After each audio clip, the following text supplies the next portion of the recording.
ధరణి పోర్టల్పై కీలక నిర్ణయం తీసుకుంది రేవంత్ సర్కార్. ఇప్పటివరకు ప్రైవేట్ ఏజెన్సీ చేతిలో ఉన్న పోర్టల్ నిర్వహణను కేంద్ర ప్రభుత్వ రంగ సంస్థకు అప్పగించాలని డిసైడ్ అయింది. ఈ నెలాఖరులోగానే ప్రక్రియ పూర్తయ్యే ఛాన్స్ ఉంది. కాంగ్రెస్ ప్రభుత్వం వచ్చిన తర్వాత ధరణిపై కమిటీ ఏర్పాటు చేసింది. స్పెషల్ డ్రైవ్తో అప్లికేషన్స్ ను పరిష్కరిస్తోంది సర్కార్.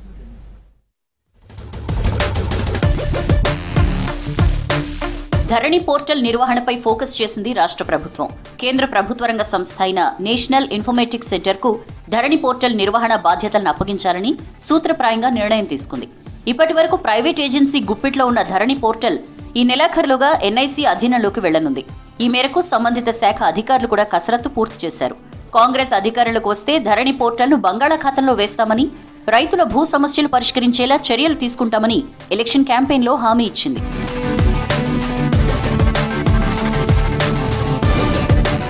ఉన్నపళంగా పోర్టల్ ఎత్తేస్తే రైతులు ఆందోళన గురి కావడంతో పాటు ఇబ్బందులు వచ్చే అవకాశం ఉందని కాంగ్రెస్ సర్కార్ భావించింది. అందుకు అనుగుణంగా ప్రభుత్వం ఏర్పాటయ్యాక ధరణిపై ఓ కమిటీ ఏర్పాటు చేసింది.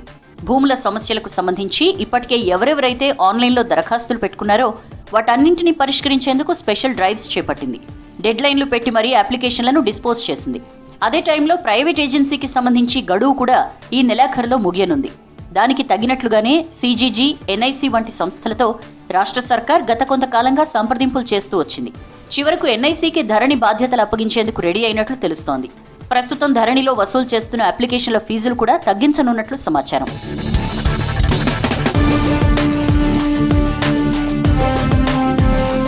గత బీఆర్ఎస్ ప్రభుత్వం 2020లో ధరణిని తీసుకొచ్చింది. ప్రస్తుతం టెరాసిస్ కంపెనీ ఆధ్వర్యంలో పోర్టల్ నడుస్తోంది. వ్యవసాయ భూముల అమ్మకాలు, కొనుగోళ్లు అన్నీ ధరణి పోర్టల్లోనే జరుగుతున్నాయి. 35 రకాల మాడ్యూల్స్ అందుబాటులో ఉన్నాయి.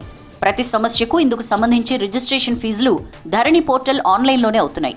ఇప్పటి వరకు మొత్తం 40 లక్షల ట్రాన్సాక్షన్స్ అయినట్లు తెలిసింది. భూ సమస్యల పరిష్కారానికి ఒక్కో అప్లికేషన్కు ₹1000 చొప్పున వసూలు చేస్తున్నారు.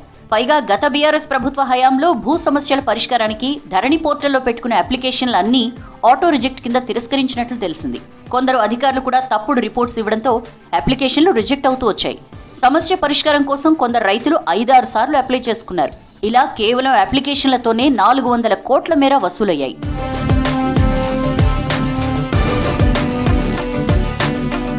ఎప్పుడో కొనుగోలు చేసి సాగు చేసుకుంటున్న భూములకు గతంలో అమ్మిన వాళ్ల పేర్లు రావడం, కొన్ని చోట్ల పట్టా భూములు ప్రభుత్వ అసైన్డ్ భూములుగా నమోదయ్యాయి.